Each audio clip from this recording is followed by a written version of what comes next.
গেল বছর হঠাৎ করেই বাংলাদেশের বক্সিংয়ে আবির্ভাব জিন্নাত ফেরদাউসের। যুক্তরাষ্ট্র প্রবাসী এই বাংলাদেশি বক্সার লাল সবুজের হয়ে অংশ নেন এশিয়ান গেমসেও। যদিও নিজের প্রথম আন্তর্জাতিক গেমসে পারেননি ভালো কিছু করতে। এরপর যুক্তরাষ্ট্রে ব্যক্তিগত কোচের অধীনে ট্রেনিং চালিয়ে যান জিন্নাত। অংশ নেন বেশ কিছু ইভেন্টেও। অবশেষে ধরা দিয়েছে সাফল্য। আফ্রিকার মাটিতে জিন্নাত জিতেছেন মর্যাদাপূর্ণ টুর্নামেন্ট। দক্ষিণ আফ্রিকায় ম্যান্ডেলা কাপে গোল্ড জিতেছেন যুক্তরাষ্ট্র প্রবাসী জিন্নাত।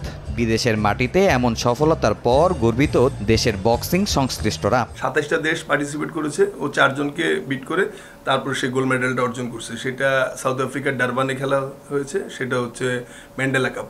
অনেক বড় একটা সফলতা আর কি বক্সিং এর জন্য। ২৭ দেশের এই টুর্নামেন্টে স্বর্ণ জয়ের পথে জিন্নাত হারিয়েছেন ইথিওপিয়ার সেরা বক্সার গাজিয়া বেতেলহামকে। আর এটাকেই সাম্প্রতিক সময় দেশের বক্সিংয়ে সেরা সাফল্য মনে করছেন সাধারণ সম্পাদক। এই টুর্নামেন্ট জয়ের অভিজ্ঞতা কাজে দিবে আসন্ন প্যারিস অলিম্পিকের বাছাই পর্বে। মে মাসের ২৫ তারিখে আমাদের বক্সাররা যাবে, ২১ তারিখে যাবে। জিন্নাতের যে পারফরমেন্সটা, তার মেধা বলেন, তার যে এক্সপিরিয়েন্স বলেন, তার ফাইটিং টেন্ডেন্সি যেটা বলেন, যেটা আসলে ম্যাচ খেললে যে পরিমাণ এক্সপিরিয়েন্স গেদার হয়, প্র্যাকটিসে কিন্তু সেই পরিমাণ হয় না। সেদিক দিয়ে যদি বিচার বিশ্লেষণ করেন, আমার দৃঢ় বিশ্বাস ভালো কিছু আশাই করতে পারে আগামী ২৫ তারিখ থেকে যে ফাইটটা হবে।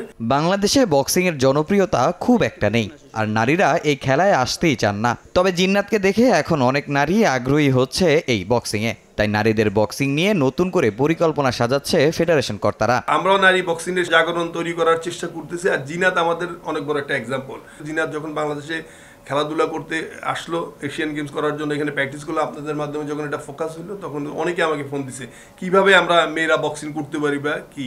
আগামী নভেম্বর ডিসেম্বরে ভালো একটা টুর্নামেন্ট মেয়েদেরকে নিয়ে একটা ভালো একটা ক্লাব কাপ টুর্নামেন্ট করার চিন্তা ভাবনা আমাদের আছে ছেলেদের পাশাপাশি, এবং জিন্নাতকেও সেখানে পার্টিসিপেট করানোর জন্য আমরা চেষ্টা করব। থাইল্যান্ডে প্যারিস অলিম্পিকের বাছাই পর্বে নারীদের মধ্যে জিন্নাত আর পুরুষদের বক্সিংয়ে অংশ নেবেন সেলিম হোসেন, আবু তালহা ও মোহাম্মদ হোসেন আলী।